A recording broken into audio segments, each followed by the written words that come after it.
Hello, dear aspirants. Today we are going to discuss about central line. In that, first we are going to discuss about what is the central line and some important one-liner about the central line and what are the indications, contraindications and complications of the central line. ठीक है, जो भी आज अपन बात कर रहे हैं ना, इधर से आपको ये क्वेश्चन एग्जाम में आएगा. ठीक है, पहले एक पॉइंट पढ़ लो. इधर मैंने कुछ वन लाइनर को मेंशन किया हूं. इधर देखो, पहला पॉइंट क्या है. Most commonly used way, that is the internal jugular way. ठीक है, मोस्ट कॉमनली सेंट्रल लाइन के लिए मोस्ट कॉमनली यूज्ड वेन है वो इंटरनल जुगुलर वे. और सेकेंड पॉइंट देखो, most commonly used when in the TPN. TPN मतलब क्या है? Total parental nutrition. Total parental nutrition administer करने के लिए मोस्ट कॉमनली हम सबक्लीवियन वेन को यूज करेंगे. ठीक है, ये भी क्वेश्चन हो गया, ये भी क्वेश्चन हो गया. अगर ओवरऑल मोस्ट कॉमन वेन पूछेंगे ना, ये है internal jugular vein and most common vein in the TPN administration, that is the subclavian vein. ठीक है, subclavian vein is preferred because it has least risk of infection. ठीक है, जो internal jugular when है और जो फिमोरल वेन है, उससे ये इन्फेक्शन रेट बहुत कम रहेगा. कौन सा? सब क्लीवियन वेन का इन्फेक्शन रेट, इन्फेक्शन का रिस्क बहुत कम रहेगा. ठीक है, इसीलिए इसको हम बोलेंगे least risk of infection. Next line देखो, after central line chest X-ray has to be taken. क्यों ये लाइन मैंने इधर क्यों मेंशन किया? Why we are going to take a chest X-ray after the procedure? इधर है, हम सेंट्रल लाइन का साइट देखने के लिए हम चेस्ट एक्सरे कर रहे हैं. ठीक है, what is the site of the central line? Syria. Central line tip at the junction of superior vena cava and right atrium. ठीक है, मैं अभी आपको डायग्राम में ये सब जो भी पॉइंट्स मैंने मेंशन किया हूं अभी, ये डायग्राम में आपको अभी सॉल्व कर देता हूं. सेंट्रल लाइन टिप कहां तक इंसर्ट करना है? It is at the junction of superior vena cava and right atrium. ठीक है, if it is deep into the right atrium. अगर तुमने इन बिटवीन सुपीरियर वेना केवा और राइट एट्रियम को नहीं डाला, deep into the right atrium, थोड़ा सा राइट एट्रियम डीपली जाके राइट एट्रियम तक आपने इंसर्ट किया, तब क्या होगा? एक्टोपिक्स ऑन ईसीजी से. ठीक है, कुछ एक्टोपिक्स ईसीजी वेव्स मिल जाएंगे. क्यों? Deep into the right atrium. तुमने जो सेंट्रल लाइन था ना, सेंट्रल लाइन का टिप है ना, वो कहां तक रहना था? इन between the superior vena cava and right atrium तक रहना था. आपने deep into the right atrium तक गए हो, इसीलिए ये एक्टोपिक्स ऑन ईसीजी से. ठीक है, अभी थोड़ा सा इधर ध्यान देख लो.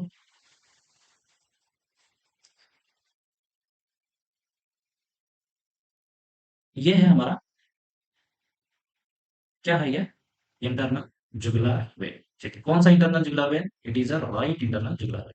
ठीक है, और इसको हम क्या बोलते हैं? Most commonly used when. ठीक है, और इधर है ना, इसको हम बोलेंगे सबक्लीवियन वेन. ठीक है, ये क्या था?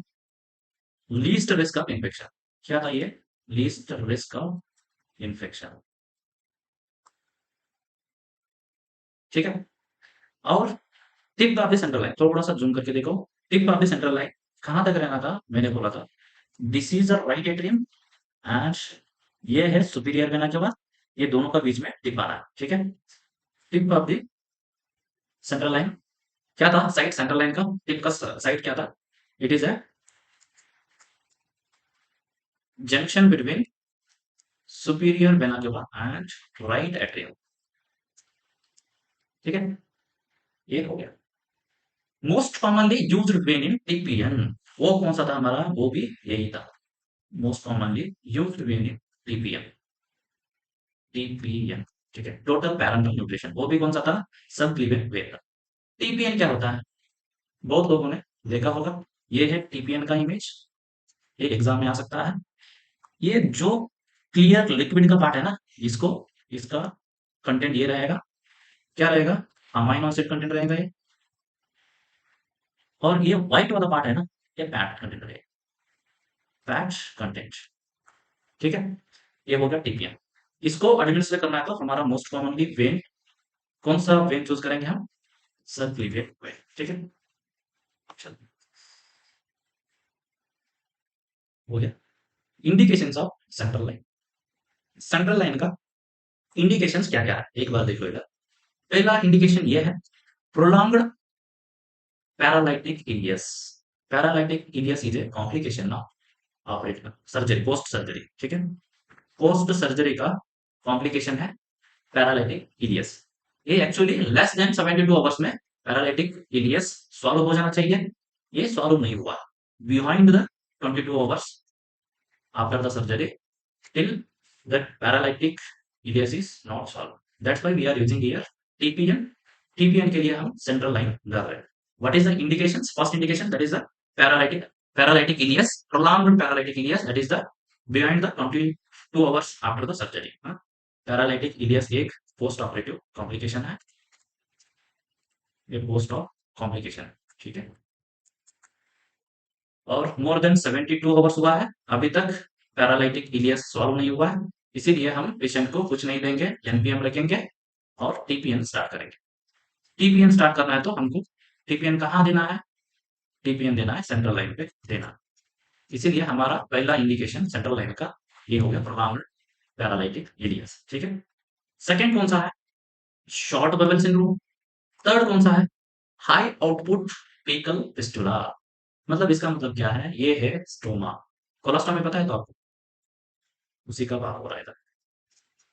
कोई पेशेंट को कोलोस्टोमी किया है और वो कोलोस्टोमी का आउटपुट है more than 500 CC for 24 hours. ये है हाई आउटपुट है 24 आवर्स में, इसीलिए पेशेंट को अभी क्या रखना है? पेशेंट को एनपीओ रखना है। एनपीओ रख के क्या एडमिनिस्टर करना है? That is the TPM. Again this is the one of the choice for central line. इधर सेंट्रल लाइन इंसर्ट करना है, इंसर्ट करके टीपीएम स्टार्ट करना है पेशेंट। ठीक है, और next acute episodes of inflammatory bowel syndrome और इंफ्लेमेटरी बवल डिसीज। इसमें कौन सा आएगा? एक आएगा क्रॉनिक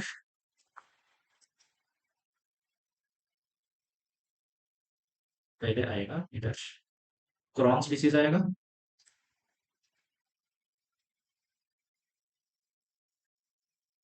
क्रॉन्स डिसीज, और सेकेंड अल्सरेटिव कोलाइटिस।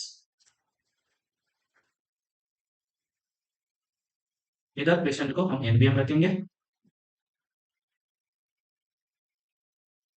एनपीओ रखेंगे और टीपीएम स्टार्ट करना है। ठीक है, नेक्स्ट और initial phase of acute pancreatitis, again here patient is on NPO order and here we are going to administer the TPN।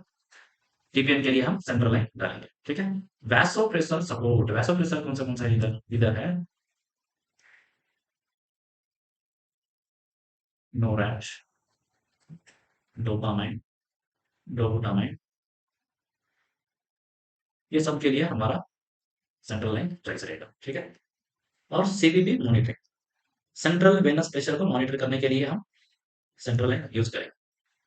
देखो पढ़ लो वापस, क्या है? What are the indications of central line? Central line क्यों डालना है? कौन सा कंडीशन में हम सेंट्रल लाइन डालना है? That is the indications of central line. पहले इंडिकेशन ये है, prolonged paralytic ileus, that is the more than 24 hours after the surgery, and short bowel syndrome, high output fecal fistula, that is more than 500 cc per 24 hours, and acute episode of inflammatory bowel disease, in that Crohn's disease and ulcerative colitis, और initial phase of acute pancreatitis में हम patient को NPO रख के क्या TPN start करेंगे। और vasopressor मतलब हमारा जो भी नोरैट, डोपामाइन, डोबुटामाइन, जो भी दवाई स्टार्ट करना है ना, उधर भी हमको सेंट्रल लाइन लगेगा। और CBP monitoring, central venous pressure monitoring, क्यों हम सीबीपी मॉनिटर करते हैं मैं बाद में बता देता हूँ आपको। At the end of topic I will show one picture and I explain all details about the central venous pressure monitoring. ठीक है,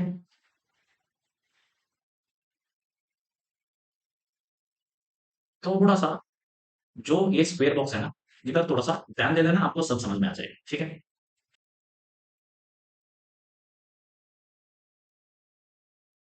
इधर देखो, ये सब रूट्स हैं, subclavian vein, internal jugular vein and femoral vein, ये routes होगा। और इधर रिस्क ऑफ थ्रोम्बोसिस, कौन सा रूट में ज्यादा रिस्क ऑफ थ्रोम्बोसिस है और इन्फेक्शन का रिस्क है, और रिस्क ऑफ निमोथोरैक्स। इधर से अपन ये एक स्क्वायर बॉक्स है, अपन को क्वेश्चन आ सकता है, ठीक है। रूट देखो पहले, सब क्लीवियन वेन है और internal jugular vein and femoral vein. और इन तीनों में से risk of thrombosis and infection किस में ज्यादा है? हमने ऑलरेडी डिस्कस किया है, सब क्लीवियन वेन का लीस्ट रिस्क रहेगा इन्फेक्शन का, लीस्ट इन्फेक्शन रहेगा, ठीक है। अगर ये लीस्ट इन्फेक्शन रहेगा तो हाईएस्ट इन्फेक्शन कौन सा लाइन पे रहेगा चांसेस, ठीक है। इधर से ये क्वेश्चन हो गया। सेंट्रल, ये क्या है, इंटरनल जुगुलर वेन, इधर भी रिस्क रहेगा। और मैक्सिमम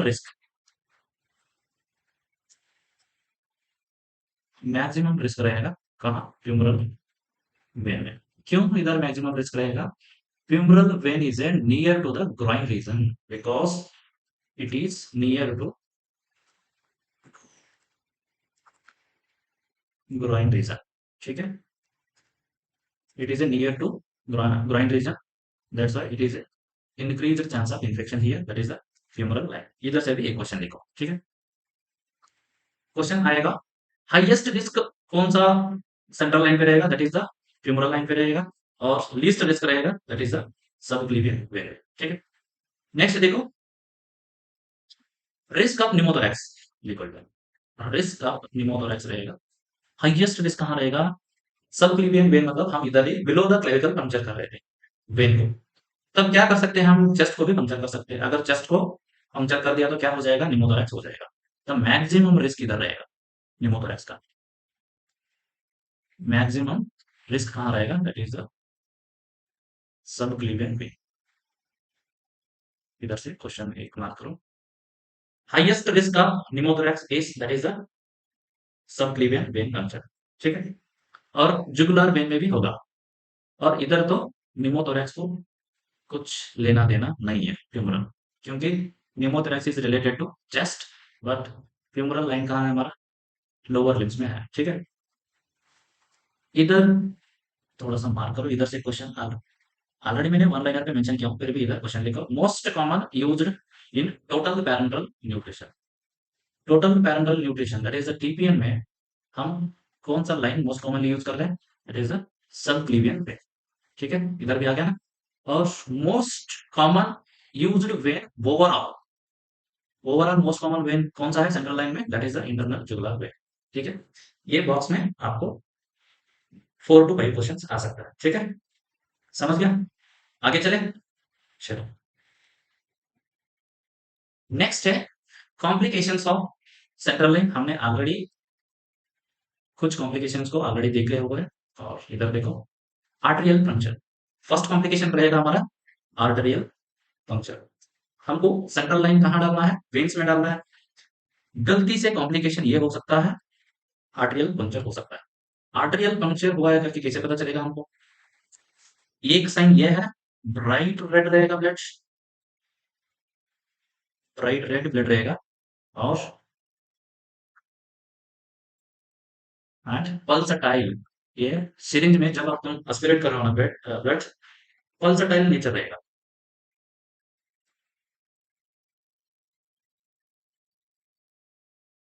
ठीक है, सिरिंज में जब तुमने एस्पिरेट कर रहे हो ना, वो पल्सटाइल मतलब जैसे आर्टरी पल्स करेगा ना, ऐसे ब्लड ऊपर नीचे करता रहेगा सिरिंज में, है ना। ये हमारा इंडी कॉम्प्लिकेशंस, पहले का कॉम्प्लिकेशन हो गया है, पहले वाला। नेक्स्ट है second complications of central line, that is the pneumothorax. कहाँ हो सकता है? फर्स्ट मोस्ट कॉमन कहाँ हो सकता है, सबक्लीवियन वेन। और सेकेंड होगा जुगुलर वेन, ठीक है। और air embolism, this is the third complication of central line, air embolism. क्योंकि हमने during the central line procedure और after the removal of central line procedure और during removal of central line अच्छे से position नहीं दिया ना हमने, ये एयर एम्बोलिज्म हो सकता है, ठीक है। अपन डिस्कशन करेंगे एयर एम्बोलिज्म का बारे में, ठीक है। और फोर्थ कॉम्प्लिकेशन रहेगा ब्लीडिंग। और फिफ्थ कॉम्प्लिकेशन ये है इन्फेक्शन। मोस्ट कॉमनली कौन सा लाइन पे रहेगा, फ्यूमरल लाइन पे इन्फेक्शन रहेगा, क्योंकि groin region, near to groin region रहेगा कौन सा, femoral veins। ठीक है, चलो contraindications of central line, कौन सा कंडीशन में सेंट्रल लाइन कॉन्ट्रा इंडिकेटेड रहेगा, that is the coagulopathy is a first contraindication, coagulopathy and bleeding disorders. ठीक है, और थ्रोम्बोज्ड वेन और local infection. Already central line में इन्फेक्शन का रिस्क ज्यादा रहेगा और लोकल इन्फेक्शन है तो आप सिरिंज का निडल के साथ साथ इन्फेक्शन भी लेके अंदर इंट्रोड्यूस करोगे, है ना, इसीलिए इधर हमारा कॉन्ट्रा इंडिकेटेड रहेगा। सीबीपी मॉनिटरिंग देखो, इधर हमारे इंडिकेशन में लास्ट इंडिकेशन था सीबीपी मॉनिटरिंग था, इधर हम सेंट्रल लाइन पे सीबीपी मॉनिटर कैसे करें। ठीक है, इधर देख लो,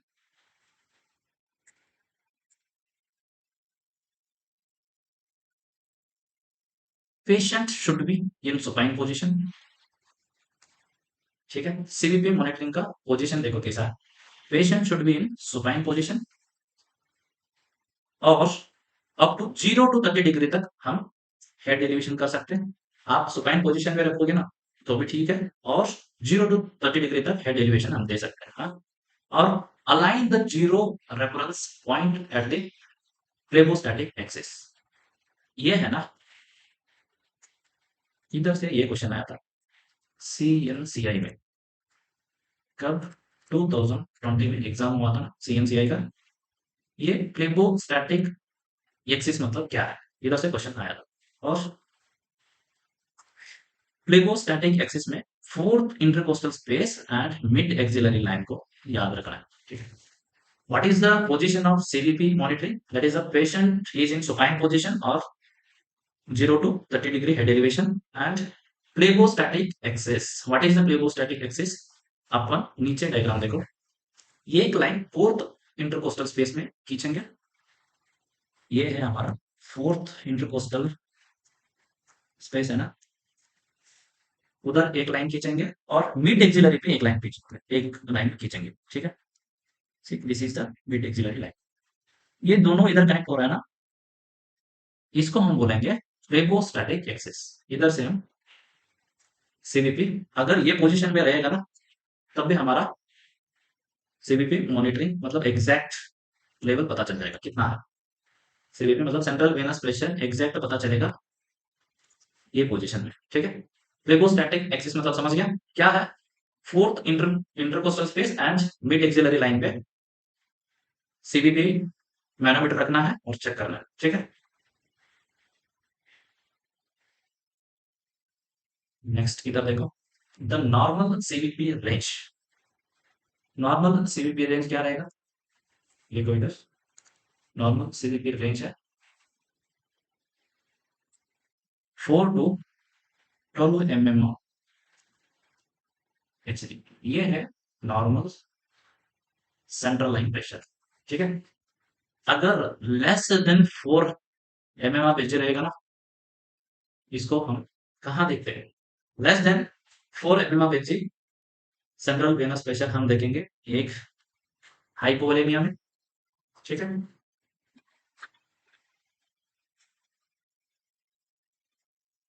कहाँ देखेंगे, हाइपोवोलेमिया में, सेकंड डिहाइड्रेशन एंड थर्ड है हेमरेज।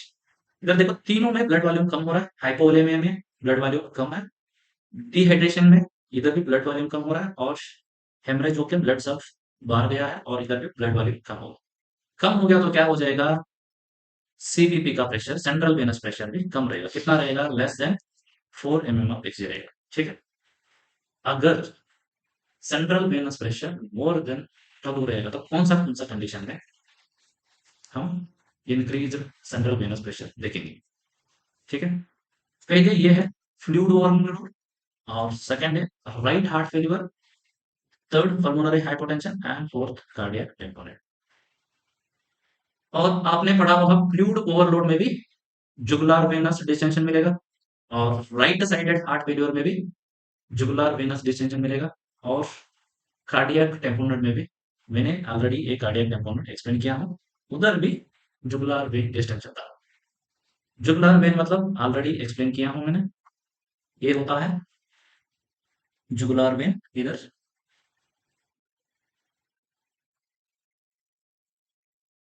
ये है जुगुलार वेन।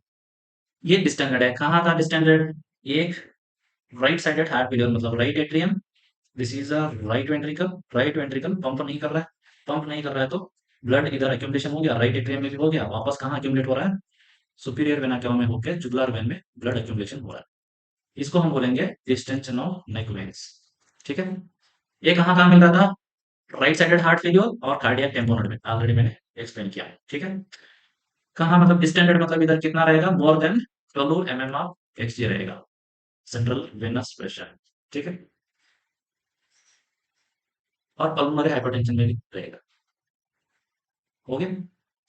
और रिमूवल ऑफ सेंट्रल लाइन, इधर रहेगा। सेंट्रल लाइन रिमूव करने के लिए बहुत ध्यान से रिमूव करना है, क्योंकि हमने एक कॉम्प्लिकेशन पढ़ा था, that is the air embolism. अगर अच्छे से पोजीशन नहीं दिया, पेशेंट एयर एम्बोलिज्म में जा सकता है। ठीक है, देखो removal of central line, supine और ट्रेनलेंबर पोजीशन। पेशेंट को during removal of central line कौन सा पोजीशन देना है? That is a Trendelenburg position. हम ट्रेनलेंबर पोजीशन क्यों दे रहे हैं इधर? ट्रेनलेंबर पोजीशन मतलब ये होता है हेड स्लाइटली लोअर। क्या है? Head slightly lower. मैंने पोजीशन अभी आपको दिखाता हूं, क्यों during removal of central line हम ट्रेनलेंबर पोजीशन दे रहे हैं, to reduce the risk of air embolism. ठीक है, ट्रेनलेंबर पोजीशन देने से हम एयर एम्बोलिज्म का रिस्क कैसे कम कर सकते हैं? इधर देखो, ये होगा हमारा ट्रेनलेंबर पोजीशन। ठीक है, ये जो बॉडी का ब्लड है ना भाई, हेड लो पोजीशन है, हेड का पोजीशन लो है। और जो भी बॉडी का ब्लड है ना, प्रेशर कहाँ थोड़ा सा ज्यादा रहेगा compare to lower part, head part में क्या ब्लड प्रेशर थोड़ा सा ज्यादा हो जाएगा। ठीक है, अभी इस पोजीशन में आप सेंट्रल लाइन रिमूव करोगे ना, थोड़ा सा ब्लड बाहर तो आ जाएगा, आने दो ब्लड, उसको प्रेस करके हम कुछ मैनेज करेंगे, वापस एटमॉस्फेरिक एयर एंटर नहीं होगा।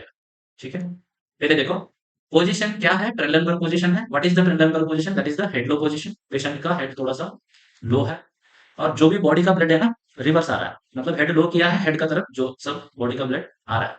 हाँ? अभी हमने सेंट्रल लाइन रिमूव कर दिया, रिमूव करने से ब्लड प्रेशर मतलब नीचे से ब्लड आके प्रेशर से ब्लड सेंट्रल लाइन से बाहर आ सकता है। ठीक है, आने दो, वापस एटमॉस्फेरिक एयर एंट्री होने का चांसेस कम रहेगा, क्योंकि ऑलरेडी ब्लड प्रेशर ज्यादा है हेड का तरफ, है ना? इसीलिए हम एयर एम्बोलिज्म को प्रिवेंट कर सकते हैं। ब्लड तो आएगा बाहर, थोड़ा उसको प्रेस करके हम, कितना प्रेस करना है इधर? 5 to 10 मिनट्स प्रेस करके रखेंगे, ब्लीडिंग का चांसेस हम रोक सकते हैं। अगर एयर एम्बोलिज्म हो गया ना, फिर कॉम्प्लिकेशन वर्सन हो सकता है। इसीलिए हेड लो पोजीशन देंगे, बॉडी का जो भी ब्लड है ना लोअर पार्ट का हेड का तरफ आ जाएगा, और एयर एटमॉस्फेरिक एयर एंट्री होने का चांसेस बहुत कम रहेगा। ठीक है, समझ गए?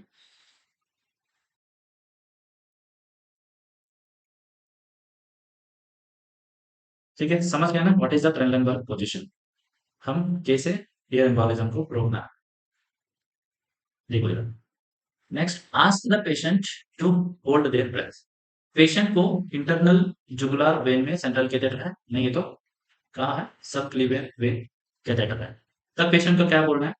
Hold their breath and perform Valsalva manual during the removal of central line catheter. ठीक है, ये आपको दोनों पॉइंट याद रहना है।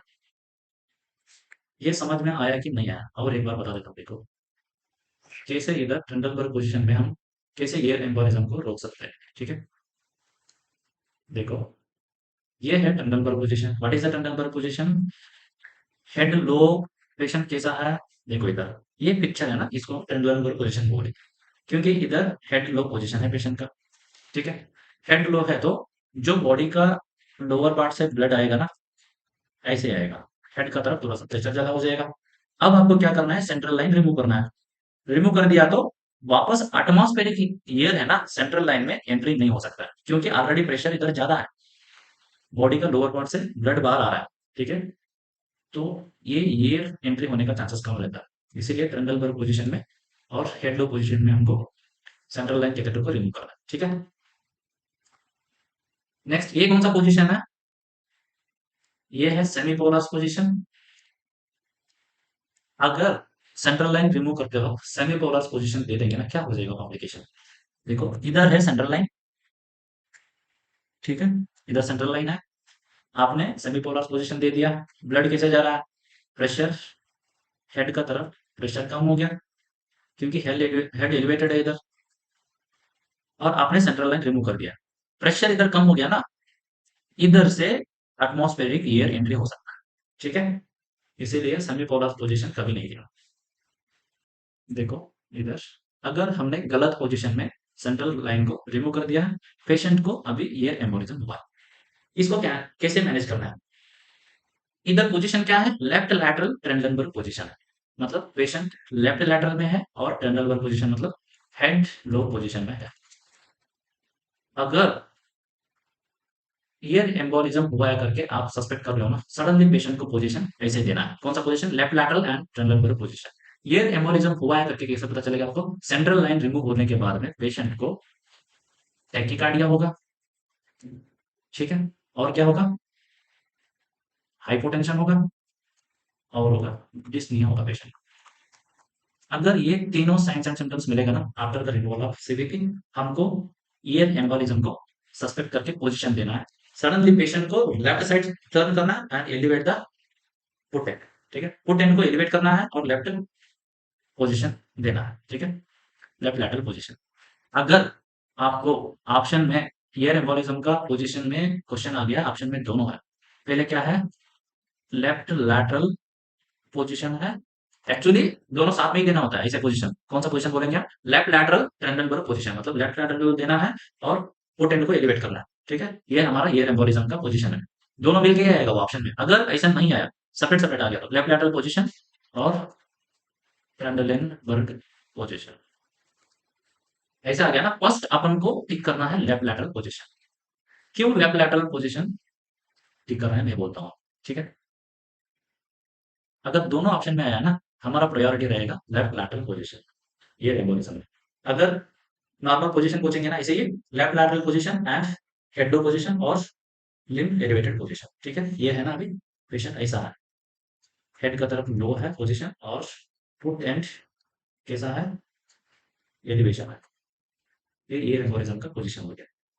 अपन को क्यों ये पोजीशन देना है ये एम्बोलिज्म, ठीक है, थोड़ा सा जूम करो, इधर देखो, ठीक है, अभी देखो ये एम्बोलिज्म में ये पोजीशन क्यों देना, ठीक है, अपन देखेंगे अभी।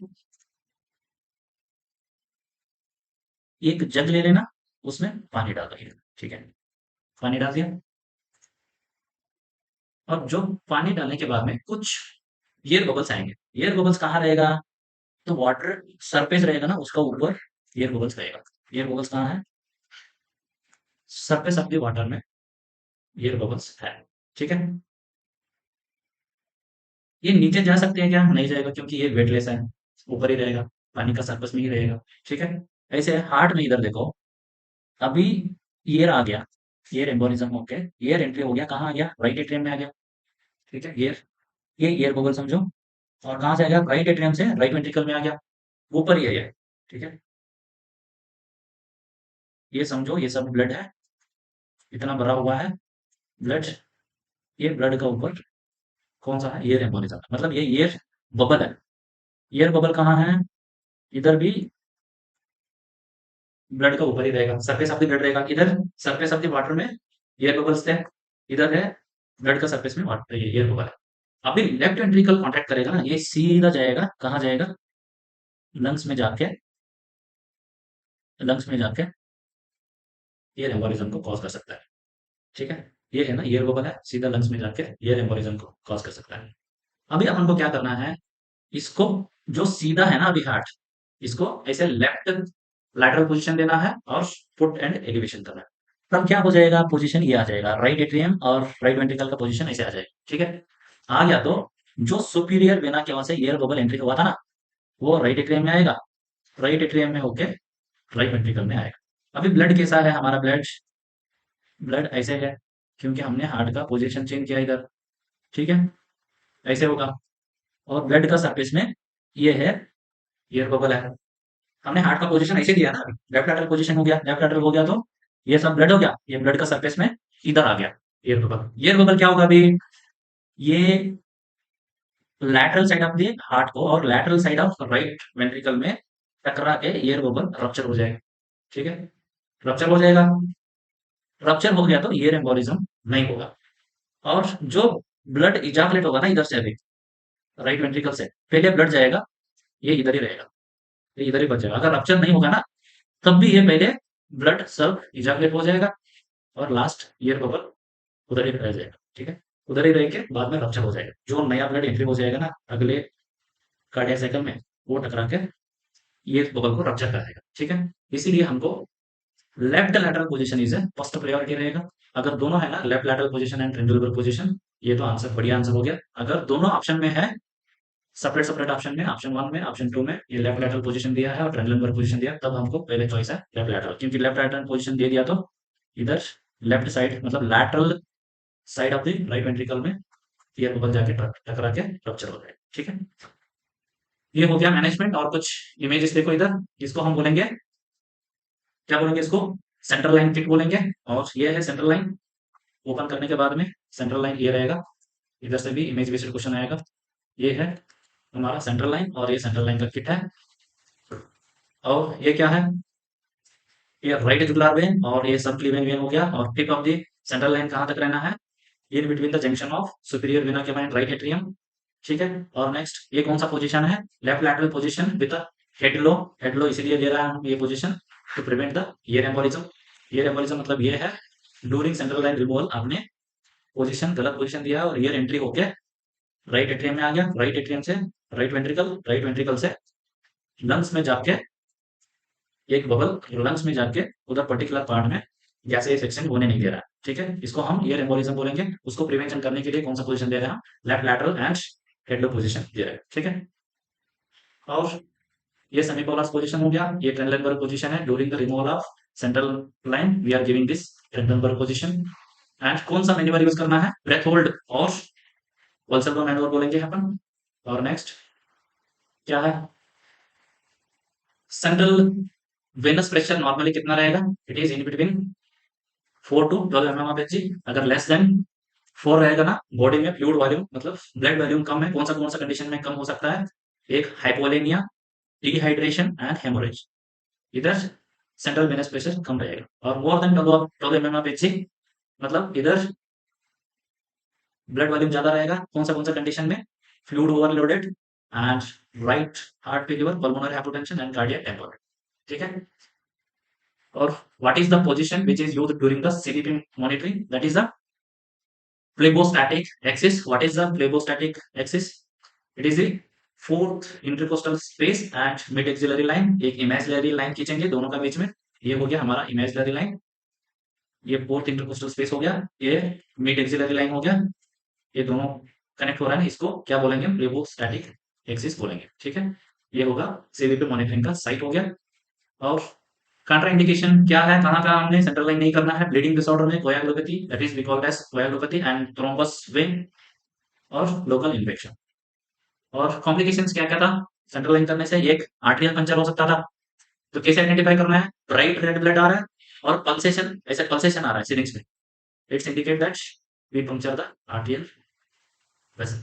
ठीक है, निमोथोरैक्स, निमोथोरैक्स हुआ है करके कैसे पता होना है, ये दोनों निमोथोरैक्स और एयर एम्बोलिज्म के लिए साइंस एंड सिम्टम्स रहेगा, दैट इज द टैकीकार्डिया और हाइपोटेंशन और रहेगा डिस्निया।